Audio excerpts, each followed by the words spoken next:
Hai, Assalamualaikum dan salam sejahtera. Saya Muhammad Syarul Syafi'i bin Suhaimi dengan nombor matriks BB 2011046. Dalam sekolah Chicago ini telah diterapkan 5 persoalan utama. Yang pertama ialah latar belakang sejarah sekolah Chicago. Sekolah Chicago Ekonomi memulakan operasi sejak 1946. Ia diasaskan oleh Milton Friedman semasa beliau menyertai fakulti di University Chicago. Kewujudan sekolah Chicago telah melahirkan banyak ahli ekonomi yang terkenal seperti George Stigler, Gary S. Becker, dan Robert Lucas. Dari segi perspektif yang lain, sekolah Chicago berpendirian bahawa campur tangan aktif kerajaan serta dasar kawalan kerajaan dalam ekonomi adalah perlu. Perkembangan perspektif ini sebenarnya telah berkembang sejak zaman Marshall lagi. Antara teori yang dikemukakan ialah teori externality, membawa maksud kerajaan dapat meningkatkan sumber melalui cukai dan subsidi terpilih. Selain itu, teori monopoli iaitu mengesyor kerajaan mengenakan upah minimum. Selain itu, teori persaingan tidak sempurna. Ia terbahagi kepada dua, iaitu monopoli semula jadi dan tidak semula jadi. Selain daripada itu, teori sosialis bermaksud kecekapan kerajaan dalam mengagih sumber dan mengeluarkan barang dan perkhidmatan seperti yang dilakukan oleh sektor swasta. Akhir sekali, teori pembangunan ekonomi iaitu langkah kerajaan dalam membasmi kemiskinan. Saya Muhammad Kusairi Fitri bin Awang Muhammad Syarkawi, nombor matriks BB 2011089. Hari ini akan membentangkan tentang prinsip utama dalam sekolah ekonomi Chicago. Yang pertama adalah perlakuan optimum. Ahli ekonomi Chicago menekankan kepada prinsip kebajikan yang maksimum dan mementingkan diri. Unit ekonomi cuba untuk mengoptimumkan keputusan yang telah dibuat. Unit-unit ekonomi bersifat rasional. Mereka yang terlibat adalah individu, keluarga, kumpulan kepentingan politik dan organisasi perniagaan. Yang kedua pula adalah penelitian harga dan upah sebagai anggaran kepada harga persaingan jangka panjang. Harga dan upah mencerminkan satu kos lepas kepada masyarakat. Walaupun begitu, perbezaan di antara harga sebenar dan harga persaingan yang disebabkan oleh monopoli adalah diandaikan tidak tepat. Yang ketiga adalah orientasi terhadap ilmu matematik. Kumpulan ahli ekonomi Chicago sangat bergantung terhadap matematik untuk mengemukakan setiap teori mereka.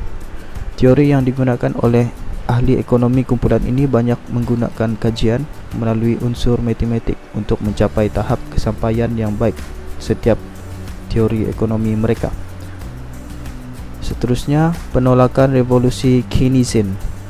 Ahli ekonomi Chicago berpendapat bahawa ekonomi adalah menyesuai dan menyelaras dengan sendirinya. Walaupun terdapat kitaran atau turun naik dalam ekonomi, keseimbangan ekonomi akan tercapai semula. Kemelesetan ekonomi yang besar adalah disebabkan oleh faktor pelaksanaan dasar kewangan yang tidak sesuai dan bukannya disebabkan oleh faktor perubahan perbelanjaan autonomi seperti yang terdapat di dalam Keynesian. Dasar kewangan akan memberikan kesan langsung terhadap keluaran dalam negara kasar ataupun KDNK nominal dan bukannya melalui kesan terhadap kadar bunga. Ahli ekonomi Chicago berpendapat bahawa dasar fiskal tidak berkesan melainkan ianya diikuti dengan dasar kewangan. Dasar kewangan dikatakan terjejas apabila wujud jangkaan rasional inflasi dianggap fenomena dalam kewangan dan bukan disebabkan oleh teori inflasi pengeluar atau penjual atau inflasi tolakan kos. Yang terakhir adalah peranan kerajaan yang terhad dalam ekonomi.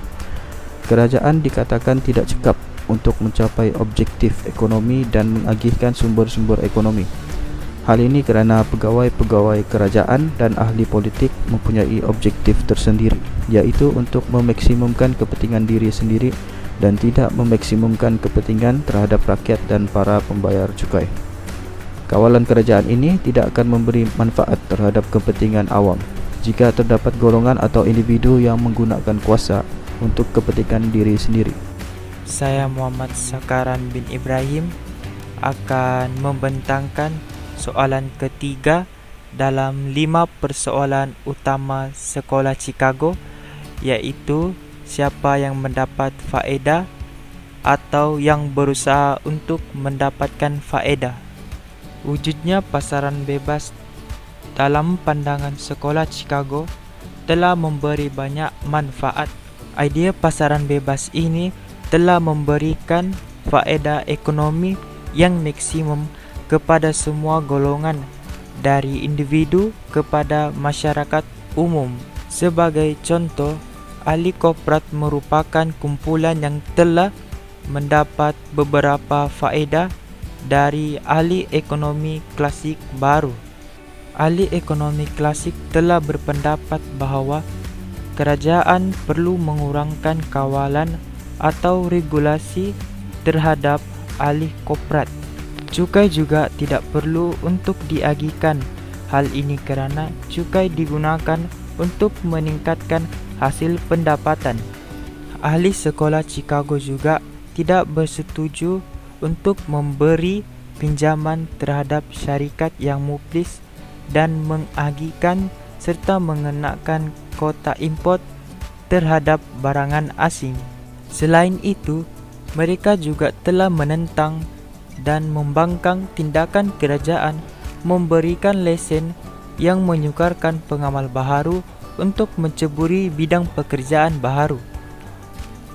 Bagi pihak yang berusaha mendapatkan manfaat dan tidak mendapatkan manfaat merupakan individu ataupun organisasi yang telah bergantung kepada kerajaan, seperti subsidi, pekerjaan, undang-undang khas yang digunakan untuk mencapai hasrat kerajaan. Kumpulan ini tidak mendapatkan sebarang manfaat kerana dasar politik Sekolah Chicago. Misalnya, kepentingan ladang yang telah memberikan sokongan terhadap kerajaan adalah bertentangan dengan prinsip Sekolah Chicago. Nama saya Muhammad Harun bin Usman. Seterusnya, saya akan membentangkan bahagian bagaimana Sekolah Chicago itu sah, berguna atau benar pada masanya. Pertama sekali, Sekolah Chicago ini telah mempelopori semula teori mikroekonomi, iaitu teori pengangguran, tetapi ianya lebih menekankan kepada teori inflasi. Sekolah ini berguna kerana telah memperkenalkan beberapa teori yang berguna pada masanya, seperti teori kewangan yang diasaskan oleh Milton Friedman. Dalam teori kewangan ini, Friedman menjelaskan pendekatan permintaan terhadap wang. Dalam pendekatan ini, terdapat beberapa penentu utama dalam permintaan jumlah wang. Salah satunya adalah kos memegang wang. Dalam kos memegang wang dapat diperjelaskan lagi kepada beberapa bahagian. Bahagian yang pertama ialah kadar faedah langsung yang telah diketepikan atas bentuk kekayaan lain yang dapat ditahan. Kedua adalah berkaitan dengan jangkaan kadar inflasi. Kadar inflasi yang dijangkakan lebih tinggi meningkatkan prospek keuntungan modal dan dengan itu akan meningkatkan kos memegang wang ini. Seterusnya adalah tahap harga.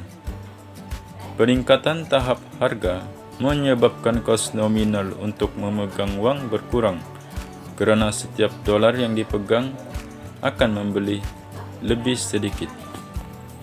Selain itu, teori pelaburan modal insan yang dipelopori oleh Gary S. Becker juga sangat berguna pada masanya kerana dapat membantu meningkatkan produktiviti buruh serta dapat melahirkan buruh yang mahir dan profesional. Beliau memperkenalkan teknik dengan memberikan pendidikan serta latihan di tempat kerja. Saya Muhammad Kaim bin Mahmud dengan nombor metrik BB 2011-0530. Seterusnya akan menceritakan tentang major question yang terakhir, iaitu which tenets of the Chicago School became a lasting contribution. Sebagaimana yang kita tahu, sekolah Chicago telah memberikan sumbangan yang begitu besar kepada ekonomi moden. Sekolah Chicago ini lebih mementingkan kepada pasaran bebas atau lebih dikenali sebagai laissez-faire. Prinsip mereka lebih memperuntukkan sumber ekonomi yang terbaik dan campur tangan kerajaan yang minimum adalah terbaik untuk kemakmuran ekonomi pada masa yang akan datang. Teori yang diperkenalkan oleh tokoh-tokoh terdahulu telah ditambah baik dan menghasilkan teori-teori yang baru. Antaranya ialah teori kewangan yang diperkenalkan oleh Milton Friedman yang masih digunakan sehingga hari ini. Teori-teori yang diperkenalkan oleh sekolah ini telah pun diserap dalam kurikulum Universiti Amerika Syarikat. Sebagai contoh, keluk jangka pendek dan panjang terhadap penawaran agregat telah menjadi salah satu bahagian yang terdapat dalam buku teks utama mereka. Teori-teori lain seperti pengeluaran isi rumah ini dibincangkan dalam buku ekonomi kontemporeri buruh. Seterusnya, kita beralih kepada tokoh utama dalam sekolah Chicago. Pertama, beliau ialah Gary S. Baker. Beliau lahir di Pottsville, Pennsylvania, Amerika Syarikat. Beliau menghabiskan zaman pelajarannya di Sekolah Umum Brooklyn. Beliau juga mendapat gelaran doktor dari University Chicago. Bukan itu sahaja, beliau turut pernah menjadi profesor di University Columbia dari tahun 1957 hingga tahun 1969. Bukan itu sahaja, beliau juga pernah berkolaborasi bersama fakulti di Chicago. Menurut ahli sejarawan pemikiran ekonomi, beliau digelar sebagai antara 20 ahli teori ekonomi yang paling sempurna. Ini menunjukkan keistimewaan beliau pada zaman perjuangannya. Pada tahun 1992, beliau telah dianugerahi hadiah Nobel dalam bidang sains ekonomi. Beliau juga digelar sebagai imperialis intelektual kerana tindakannya dalam memperluas pendekatan ekonomi berkaitan tingkah laku, keutamaan yang stabil serta keseimbangan pasaran. Gary S. Baker telah memberi banyak sumbangan semasa di era beliau. Pada tahun 1955, beliau telah menulis doktornya di University Chicago mengenai diskriminasi. Beliau turut berjaya mencabar pandangan Marxis bahawa diskriminasi membantu orang yang melakukan diskriminasi. Bermaksud, Baker menunjukkan bahawa sekiranya majikan enggan mengambil pekerja yang produktif, sebaliknya hanya memilih warna kulit, maka seseorang majikan akan kehilangan peluang yang sangat berharga. Selain itu, beliau adalah ahli ekonomi yang mengasaskan teori model insan. Beliau beranggapan bahawa pendidikan adalah satu bentuk pelaburan. Pendidikan akan menambah model insan sama seperti pelaburan lain yang menambah model fizikal. Oleh itu, Baker berpandangan bahawa masa merupakan kos utama pelaburan dalam pendidikan. Seterusnya, pada tahun 1960, Baker telah menulis sebuah artikel dengan menerima tanggapan bahawa sesuatu keputusan jenayah yang dilakukan adalah satu bentuk fungsi dari kos serta faedah jenayah. Beliau menyimpulkan bahawa pengurangan kadar jenayah dipengaruhi oleh peningkatan hukuman, iaitu dengan cara mengenakan hukuman yang berat. Kesemua teori ini jelas menunjukkan Gary S. Baker telah memberi banyak sumbangan semasa di era beliau. Bagi tokoh Milton Friedman, Friedman merupakan ahli ekonomi Amerika yang menganjurkan pemikiran kapitalisme pasaran bebas. Friedman dilahirkan pada 21 Julai 1912 di Brooklyn, New York. Beliau merupakan anak keempat dari pasangan Sarah Ethel atau Landau dan Janos Saul Friedman. Friedman meninggal pada 16 November 2006 di California akibat serangan jantung. Pada tahun 1928, Friedman mendapat kelulusan di Rahway High School ketika berumur 16 tahun. Friedman seterusnya ditawarkan beasiswa untuk melanjutkan pelajarannya di University Rutgers dan telah lulus pada tahun 1932 dan telah memperolehi ijazah sarjana muda dalam ekonomi dan statistik.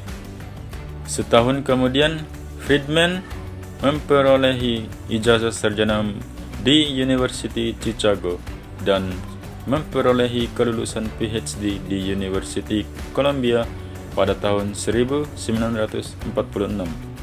Setelah beliau memperoleh PhD, beliau menerima tawaran menjadi seorang pensyarah di University Chicago. Ketika beliau menjadi pensyarah di universiti tersebut, beliau memainkan peranan penting dalam menyebarkan komuniti intelektual.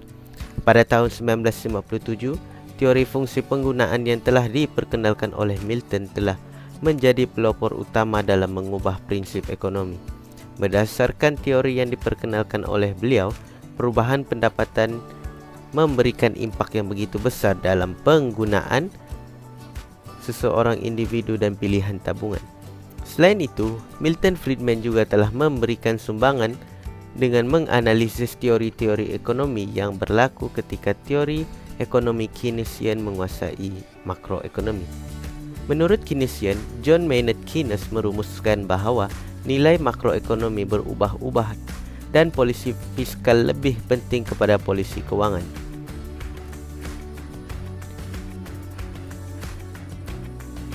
Keynes dan Milton Friedman merupakan individu yang berpengaruh dalam ekonomi pada abad tersebut. Keynes membangunkan polisi makroekonomi yang sistematik untuk kerajaan, manakala Friedman memperkenalkan polisi kewangan secara meluas dan mengkritik teori-teori yang diperkenalkan oleh Keynes. Menurut Keynes, kerajaan perlu memainkan peranan dalam campur tangan pasaran bebas dengan dasar fiskal kerana pasaran tidak mampu untuk bertahan dengan sendirinya.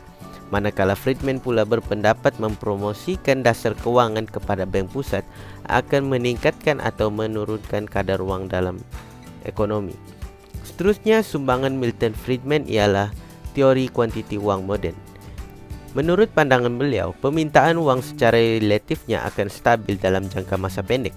Peningkatan penawaran wang ini akan menyebabkan ramai pengguna akan memegang wang melebihi apa yang dikehendaki. Kesannya, peningkatan harga dan barang perkhidmatan ini akan menyebabkan permintaan wang juga meningkat. Dan akhirnya keseimbangan akan tercapai apabila kuantiti wang yang diminta sama dengan kuantiti wang yang ditawarkan adalah sama pada tingkat harga yang lebih tinggi. Oleh yang demikian, inflasi itu adalah fenomena kewangan. Robert E. Lucas Jr. Nama sebenar beliau merupakan Robert Emerson Lucas Jr. namun lebih dikenali sebagai Lucas. Lahir pada 15 September 1937 di Amerika Syarikat. Beliau merupakan anak sulung dan merupakan ahli ekonomi baru Sekolah Chicago. Lucas telah menerima PhD pada tahun 1964 dalam bidang ekonomi. Beliau merupakan seorang profesor emeritus University of Chicago pada tahun 1975. Sumbangan utama beliau adalah dalam harapan nasional dan teori jangkaan rasional. Idea Lucas adalah berdasarkan kepada andaian pengetahuan yang sempurna. Ejen ekonomi adalah rasional, mempunyai maklumat tanpa sebarang kos, mandang ke hadapan dan mengetahui perjalanan ekonomi. Sekiranya campur tangan kerajaan atau dasar kerajaan diketahui oleh orang ramai, maka dasar keuangan atau dasar fiskal tidak akan berkesan secara langsung. Sebaliknya, jika dasar tersebut dijalankan tidak dijangka, maka dasar-dasar tersebut adalah berkesan. Beliau juga telah memberi sumbangan dalam teori endogen dan menyatupadukan pelbagai teori pertumbuhan khususnya dari negara-negara yang maju. Teori tersebut telah digunakan oleh beberapa negara yang mengalami kemelesetan ekonomi dan kejatuhan ekonomi. Teori Lucas Uzwa juga menyatakan bahawa pertumbuhan ekonomi dalam jangka masa yang panjang adalah bergantung kepada pertumbuhan. Teori Lucas dan Uzwa juga menyatakan bahawa pertumbuhan ekonomi dalam jangka masa yang panjang adalah bergantung kepada pengumpulan modal insan. Paradoks Lucas, beliau telah mempersoalkan modal yang tidak mengalir ke wilayah-wilayah dunia yang telah diramalkan dalam pertumbuhan teori neoklasik. Sekian, terima kasih.